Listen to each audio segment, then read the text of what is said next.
Welcome to the Advanced Freelancing Podcast. Every week, you'll hear strategies for building your online service-based business your way.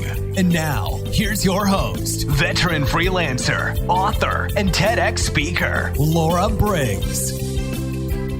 So glad you're tuning in for another episode of the Advanced Freelancing Podcast. Now, this episode was inspired by a handful of one-on-one clients and strategy session clients who come to me because they feel like they're not booking enough business or that their pitches aren't converting. I recently talked about this in my Facebook group because most of the time when I dig a little bit deeper with these coaching clients, I find out that they're not really sending any pitches at all. So that's why this episode is focused on how much you should really be pitching depending on the phase that you're at in your business. Now, it's important to remember that even an experienced freelancer is going to have ups and downs. And so you'll need to adjust your pitching expectations based on where you're at. A fully booked freelancer is probably not going to pitch as much as someone who just lost their biggest or only client, who now essentially has to build their business from the ground up. The reason I want to cover this on the podcast is because it comes up in such a similar way so often. I hear from somebody say, I'm not getting enough business. I really wanted to be fully booked. I wanted to replace my day job with freelancing. And, they sort of lead with that sort of concern or complaint. And then I dig a little deeper and say, okay, well, how many pitches did you send last week? The answer is almost always something like 2, 1, none. I sent 3 in the last month.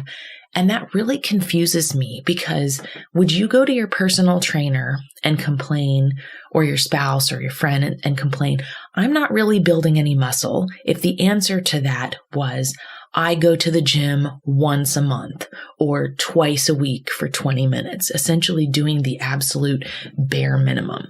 The truth is that you always should be pitching as a freelancer. I think a lot of times people assume that once you're fully booked, you can kind of like turn that part of your business off. That is not true. I believe that you should always be pitching. So let's start with this idea of being the new freelancer who's really looking to scale their business up, or the intermediate experienced freelancer who has recently taken a major hit in some way. A major hit could be that you recognized that you had a, whole collection of toxic clients and that you went ahead and fired a lot of them. It could be that you had one client or a few big clients that let you go. I've had one-on-one coaching clients cope with that as well. Where they had one huge client and then that client's business folded or something else happened where they had to step away.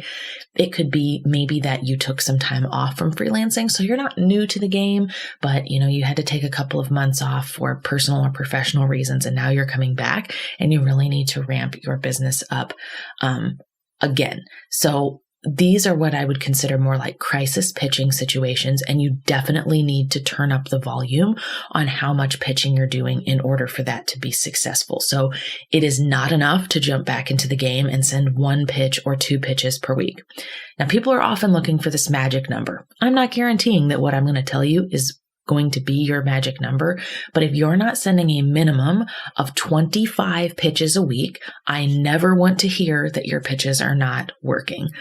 If you're sending 25 pitches a week or real close to it, like 22, 23, and nothing is converting and no one is answering your emails and no calls are being scheduled and no proposals are being written from those calls, then we have a problem with the pitch, your samples, or how you're approaching people. You might be targeting the wrong clients, right?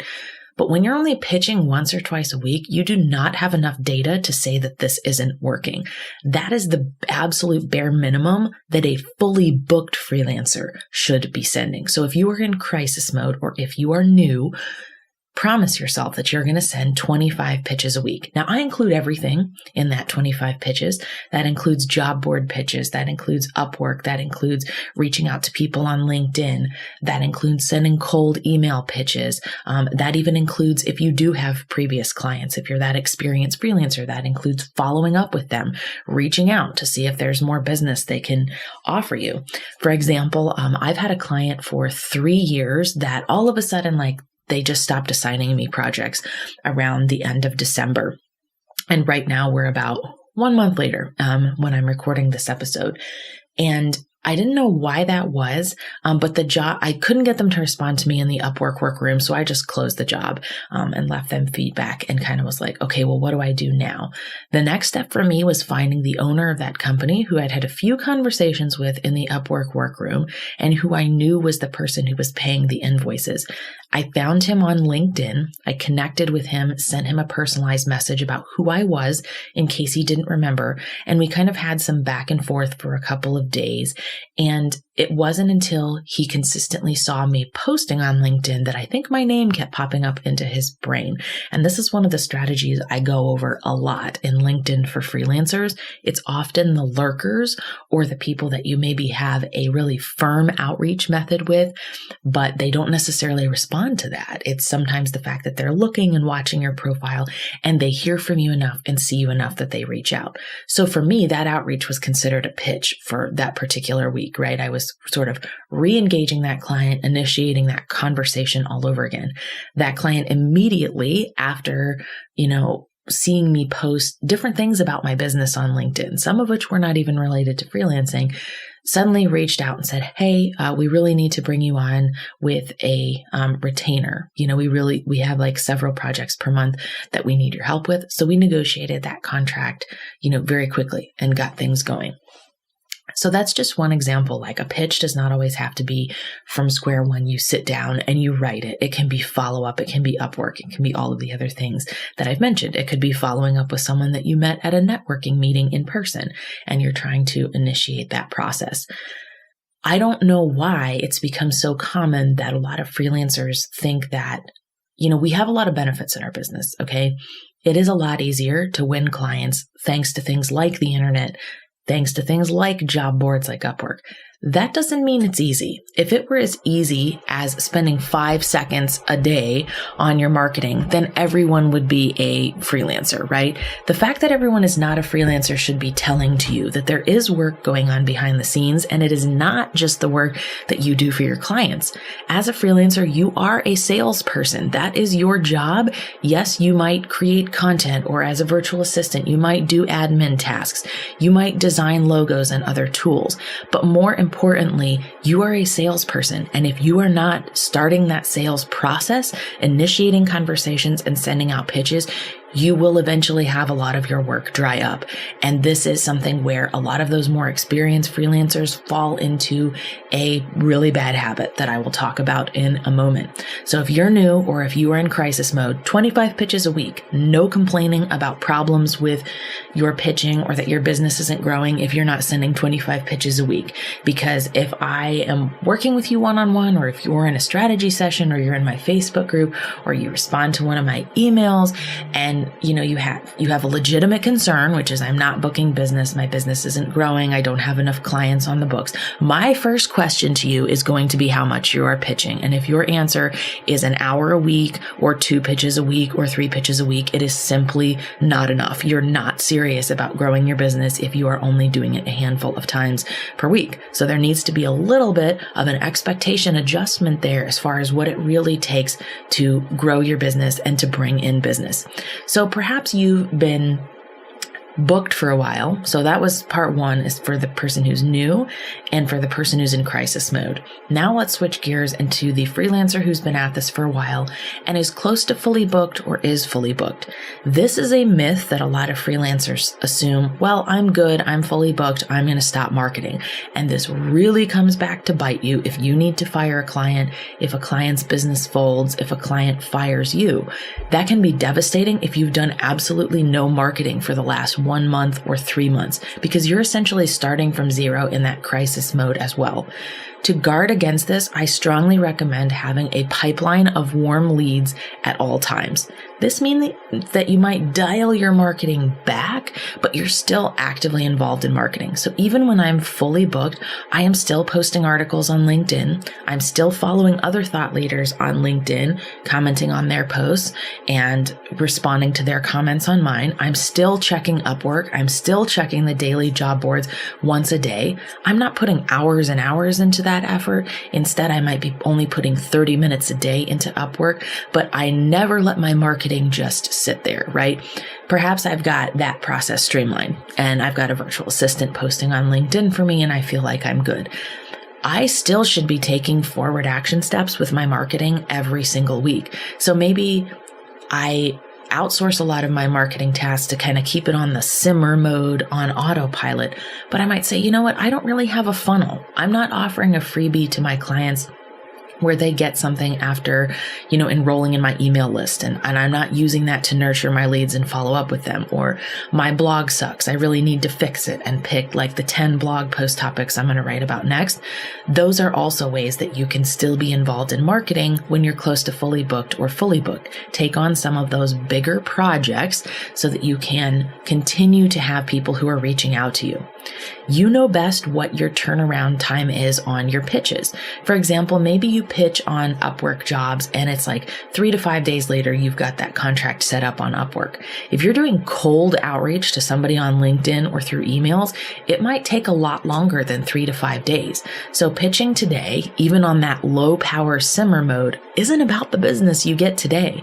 It's about getting that person as a warm lead in your pipeline for the future.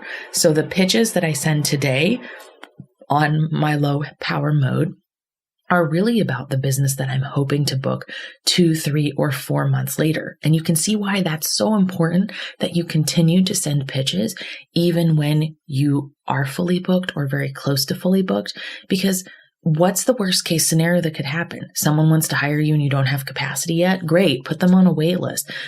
Tell them it's going to be another couple of weeks before you can bring them on. Fire a low paying client that you hate and replace it with this better person. I've never understood why people will hold back from pitching because they're fully booked. I still think it's a good idea to have warm leads in the pipeline. You can always tell them no if you can't do the project right now. You can always tell anyone no, by the way. If they present a project to you that you're not interested in working on, you can always say no. And that puts you in the primary power position as the decider. Yes, you're reaching out to the client, but you are by no means obligated to work with someone just because you pitched them. So why wouldn't you open yourself up to as many opportunities as possible where you're in the decision maker seat, deciding whether you want to bring this client on or not and what that looks like. Perhaps you pitch them and you're pretty close to fully booked right now and you have one client whose contract is wrapping up. Use that as a negotiation and persuasion tactic when you're talking to this new prospective client. Mention, hey, in 2 weeks, I have an opening on my calendar because I'm wrapping up a project. If you sign in the next 72 hours, I can get you on my calendar for 2 weeks from now, and you can spend the interim 2 weeks sending me the information I need to do the job and getting me set up. So don't stop pitching because you assume that you're going to be fine or because you think that, oh, well, what happens if I get too much business? Listen, you can always negotiate around that. You could outsource that to a subcontractor. You could put the person on a wait list. You could give them an incentive to sign up sooner and get the first available spot. There's so many options that you can pursue with that. So it should never be an excuse, because that's what it is, an excuse as to why you're not doing pitching when you're fully booked. Now, the amount of work that you do on pitching will vary a lot based on where you're at in your business and the seasons as well. I encourage you to look back at some of the previous episodes about slow seasons in your freelance business. That will help you kind of prepare for that. There are lots of people who say, oh, every day is an opportunity to do business. Yeah, sure. But your pool of people is much smaller in the 3 weeks surrounding Christmas. It's essentially a dead zone in August when nobody is even in the office and a lot of people are cramming in their end of summer vacations. So can you get business during those times? Sure, but it's not going to be as consistent or as easy as it might be during other periods. So perhaps let's say it's in the fall and you recognize that December is coming. Perhaps you turn up the heat on your marketing and your pitching now, recognizing that December and January might be a little bit slower months. So maybe you put in a little more marketing effort to try to secure some clients on longer retainers to get you through those months. Pitching should always be either in the foreground or the background of your business. It should never disappear entirely. And I have met way too many freelancers who have put it off or have not done it, or who think it's going to be a lot less work than it is. And the truth is, if you are not booked at all, if you have no clients, if you have one client, if you're new, 25 pitches a week. It's the first question I'm going to ask, right? If you are fully booked or are pretty close, or you're an experienced, freelancer and you have a couple clients, but you haven't quite filled out your client roster with as many people or as much money as you would like, then you can definitely turn down the power of your marketing plan, but it should still be something that you work on every single week, even if it's in small ways, even if that's 30 minutes a week that you take to write a handful of LinkedIn posts with the right hashtags, or you get up every morning before getting started and you connect with 5 people on LinkedIn, or you scan the job boards to see what's new. You do all of your follow-up together. It doesn't have to be a massive project when you are close to fully booked, but you always should be doing something that moves you in a forward direction